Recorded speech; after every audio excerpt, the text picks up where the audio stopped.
I will introduce a bit about the author of this book. So the author is Dr. John G. Medina. He is a developmental molecular biologist and also a research consultant. He also an affiliate professor of bioengineering at the University of Washington, the School of Medicine, and also a director of Brain Center at Seattle Pacific University, and currently he resides in Washington. Okay, next is, these are some books that are written by him, and the first three books are the most prominent books, and these are some awards that he received, like the Affiliate Scholar at the National Academy of Engineering, and others. Okay, so basically our group will only emphasize on 5 rules, where the first rule will be agreed by me. Okay, so the first principle that consists in this book is exercise. Okay, so basically the writer wants to emphasize that exercise is important in order to boost our brain power. So you guys have any ideas how does it work, guys? Okay, no. Okay, so the first one is our brains were built for walking 12 miles a day. So the writer emphasized that we need to exercise in order to be fit, which required a lot of stamina. So one of the anthropologists, which is Richard, stated that a man should walk at least 10 to 20 kilometers a day, while a woman needs to walk half of that amount. So that is the grounds of amounts that we need to walk a day in order to be fit. So therefore, it can be concluded that in order to boost our brain power, we cannot just lounging around, but we have to working out our exercise. Okay, and the second one, in order to boost brain power, is to improve your thinking. In order to improve your thinking skill, is we have to move. Okay, so what if move? So basically, we even though we are shrouded with the history controversy, but there is one statement that agreed by all the researchers that we need to move. That summarized by 2 words is we move. So basically, there was a time that the world is shrinking, collapsing all the food resources, but all we need to do is move to find the food resources, to find shelters, to stay alive and whatnot. So it was proved by one of the first marathon runner, which is Richard Wickham, where he stated that his family traveling all over the world by crossing all the rivers, the oceans, the mountain and whatnot, and they survived the journey without any tools, without any textbook, without any medicine, but using their own natural skill. So based on all this data, the researcher found out that exercise enhance the brain power, which they can survive the injury or the journey based on their natural skill. Okay, and the third one, exercise gets blood to your brain, where it brings glucose for energy, oxygen to absorb toxic electrons, and last but not least, stimulates the protein to keep neurons connected. So how is it related to our brain?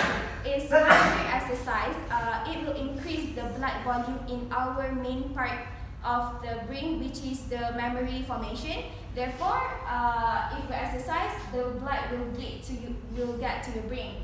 And last but not least is aerobic exercise, where majority of researchers from all over the world agree that once you do leisure time exercise by aerobic, it will halve the risk of the general dementia, and it will cut 60% risk of Alzheimer. And how to get this benefit is that you have to do this exercise twice a week, and therefore it will prevent you from having a brain disorder. So basically that's for the first principle, exercise, and next proceed to Sister Syafiqa. So the fourth rule is about attention. Next. So do you know that we don't pay attention to boring things? And the more attention brain pays, the more information will be recorded and encoded and retained in our memory. And people, they used to associate learning with attention. So is it true? It's true because better attention given on certain things equals to better learning experience. And the next one is a question. Have you guys ever wondered give full attention on tedious presentation, I hope not, or a boring lecture. Who wants to try? How many minutes? 3 minutes. Oh, 5 seconds.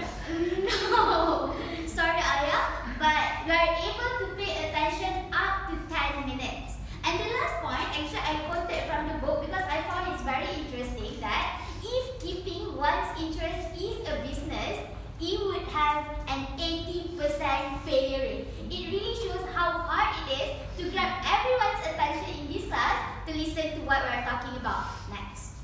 So now, I need everyone's attention to read what is written on the slide.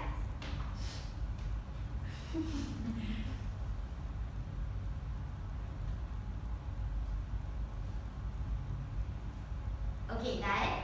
So while you are reading these slides and while you are listening to us talking, while you are listening to your lecturers lecturing, actually millions of neurons are moving inside your brain, carrying a lot of messages, and those who succeed are actually due to 3 factors. The first one is memory, the second one is interest, and the last one is awareness, which leads to my next slide. The first one is memory. It is well described in Jared Diamond's book, where he mentioned that he went to a jungle in New Guinea, and he said, or he deduced that New Guinean people are very poor in performing tasks at which Westerners are good at.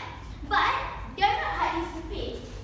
They are very good in determining subtle changes in jungle. They are able to know which plants could be eaten. They know which animals should be left, and they even know how to detect trails and footsteps left in the jungle. So why is it so? Because they have been living in the jungle for such a long period, and so they use previous experience to detect which or where they should be paying attention at.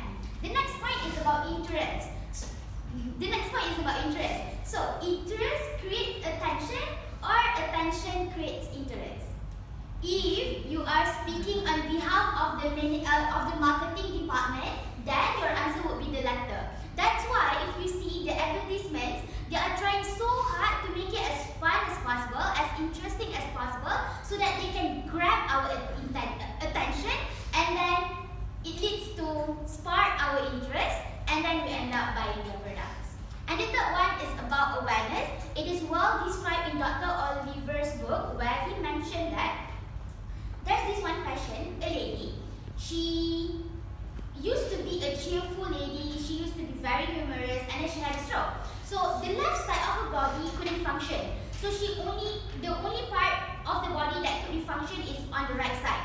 So she ate on the right side of her mouth. She sees things through her right eyes, and she even applied lipstick only on the right side of her lips. So she always complains to the hospital that her food portion is very little, just because she couldn't see the left side of the food.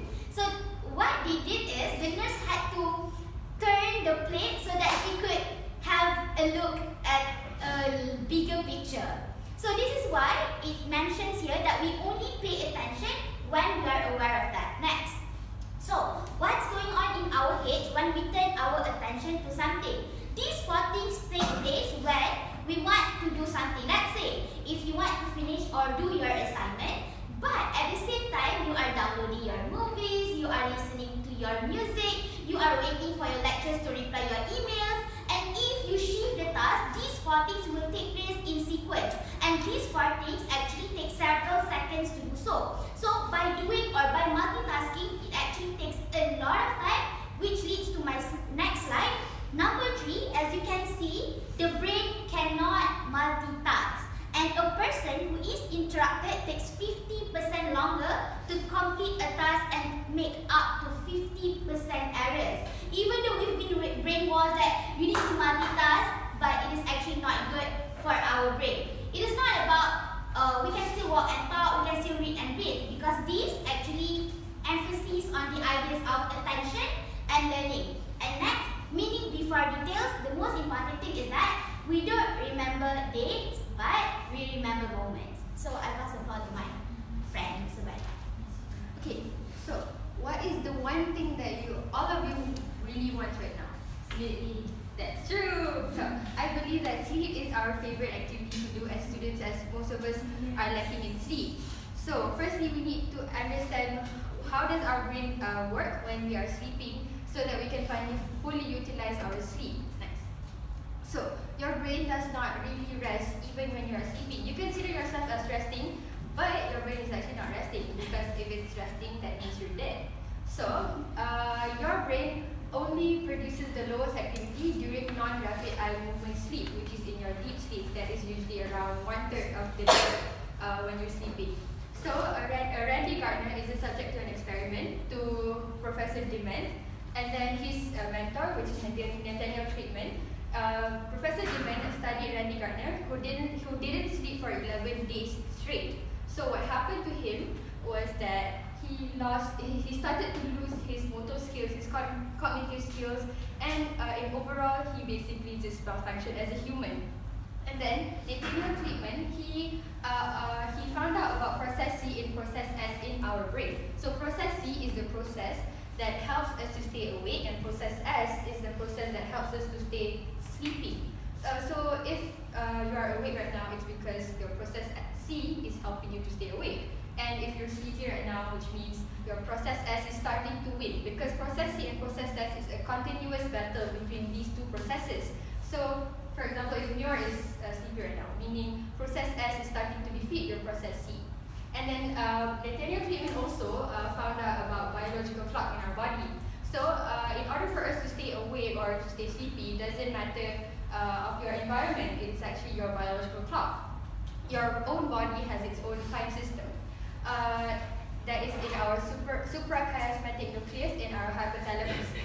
Usually process S is around 8 hours, and process S is also around 8 hours. That's why we are only be able to stay awake around 16 hours to the max, and then 16 hours of sleep to the maximum. So our brain also defines us as a person as to whether we are a lark, a bird that is mostly active in the morning, or owl, a bird that is more active at night and evening. However, these two birds are only 30% of human population. The other are hummingbirds. However, there's a continuum between in the hummingbird itself. Some hummingbirds are more leaning towards becoming a lark, or some are more towards becoming an owl. So you decide yourself if you're a lark, or an owl, or if you are a hummingbird. Okay, so knowing the power of sleep, napping is also very important to us. So, do you find yourself very sleepy in the afternoon? Yes. So that's why if you're sleepy, just sleep. That's usually what normal people would do. If you don't sleep, that is actually not normal. Like most of us, we do that. We do not sleep because we believe, if you sleep, you're gonna miss out on everything. So sleep in the afternoon, because that is what a normal person should do, which is napping. It helps to revitalize the brain. Because if you see, remember process C and process S. Process C and process S, if you plot it out on a graph, it will fluctuate. Process C is higher and then process S is low. So, however, these two processes meet in the middle, which is in the afternoon. So this is when human is very inactive. So you should sleep in order to help revitalize your brain, and then you will be more focused during your evening classes. So go ahead and sleep on it. So if you ever find yourself stuck while learning for your mathematics exam, for example, and you cannot push yourself further, just sleep on it. Do not push yourself, because if you start to push yourself, it will lead to brain drain. So sleep loss, brain drain. It is proven that if you are lacking in sleep, it will lead you to have a brain drain, which in the end leads you to have, weakens your performance as a student. So thus, if you ever feel like you need to stop, or you cannot focus more, or you shouldn't push yourself, and sleep. Thus, everyone, after this, if you don't have class, you should sleep. Next, I'll pass to Syafiqa. Okay, Bismillahirrahmanirrahim. I will move on to the rule number 8, which is strengths. Next. In this book, the author emphasizes 3 elements that shows that you are stressed. The first element is there is a roused physiological response to the stress, and it is measurable. For example, in this book, the author said the doctor said an example about his children who is 18 months old, where when he gives his children a carrot to eat or vegetables to eat, the children or his son throw the carrot away to the floor and make a tantrum, and he even screaming and even I forgot and even peed in his diaper. So it means that the children itself has aroused a physiological response, and as a father, he is measurable and aware of the situation. And number 2 is that the stressor must be perceived as aversive. Aversive is causing strong dislike. This can be seen when the son, when he threw off the carrot to the floor, he made a situation that he did not like the carrot and he did not want to eat the carrot. So here it can be seen that he is aversive, that he strongly did not want to eat the carrot. Okay. And the third one is the stressor must not be in control of stressor, which means that the children must feel that he is in control of himself and not his father is controlling himself to eat the carrot. Next. And do you know that our brain is the world's most sophisticated cerebral organ, or the world's most complicated organ in our body? Next. Okay, and this, according to the book, this is he told about how does the stress works. The first one is the brain will detect the stress, and the flow is the hypothalamus, which is just a pea-sized organ in the brain, will send the signal to the adrenal glands. And then this adrenal gland will dump a bucket load of adrenaline to the bloodstream, and this is cause the stress. So, okay. And the last one is how to overcome the stress is the author gives some compliment about everything starts from home and parents as the first students, and not the children itself as the first students. Because as we can see that nowadays all the stress comes from the children. Normally start from home, where parents quarreling, screaming at each other, and the children witness this action. So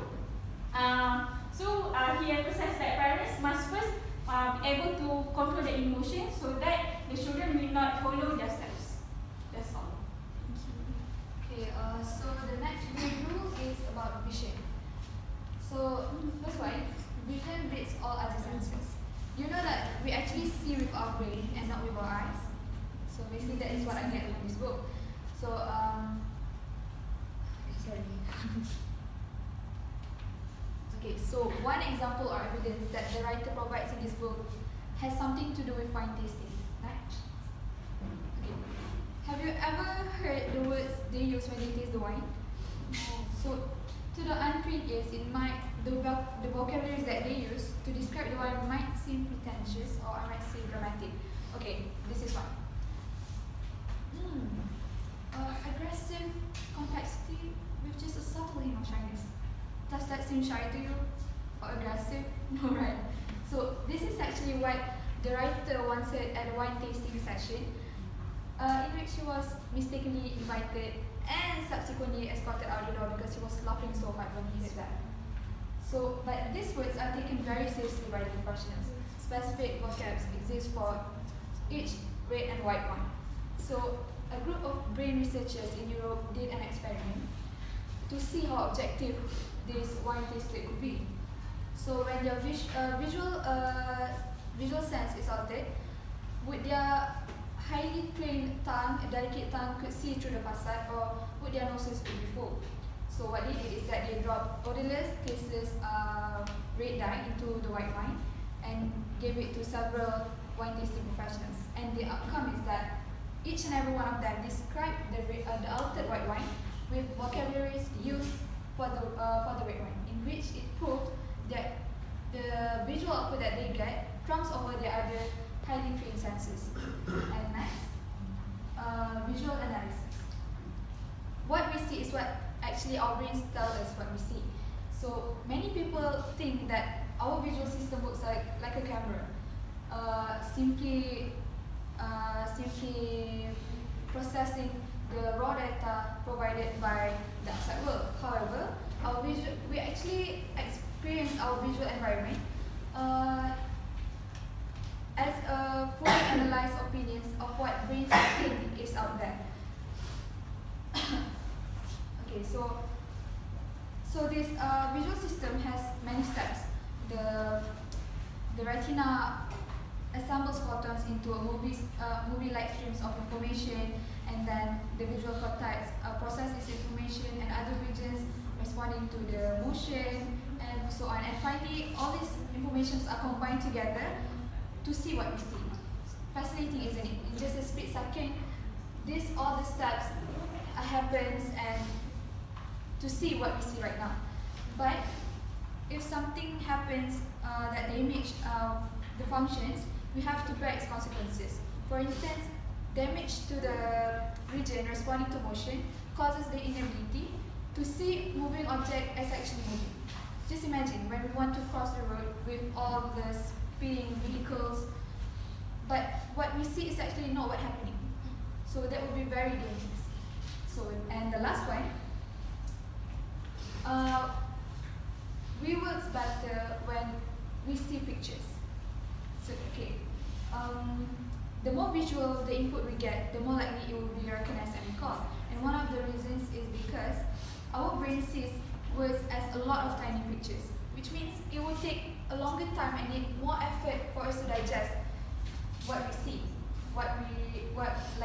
We don't like to read many words, because of that, all the presentation nowadays use a lot of pictures instead of words. Okay. So, in conclusion, our vision is one of the precious things that Allah has bestowed upon us. So we have to take good care of it, and we have to learn how it works optimally and use it in ways that give us all. So that's. So, as a conclusion, this book is actually very, very interesting because it explains how your brain works. So it helps you to understand your brain more and enhance the way you use your brain during different kinds of activities. However, we'll only talk about 5 activities, which is sleep, exercising, and how it helps your brain. So if you guys want to read the book, you guys can borrow it from the library, as we also borrowed it from the library. Thank you.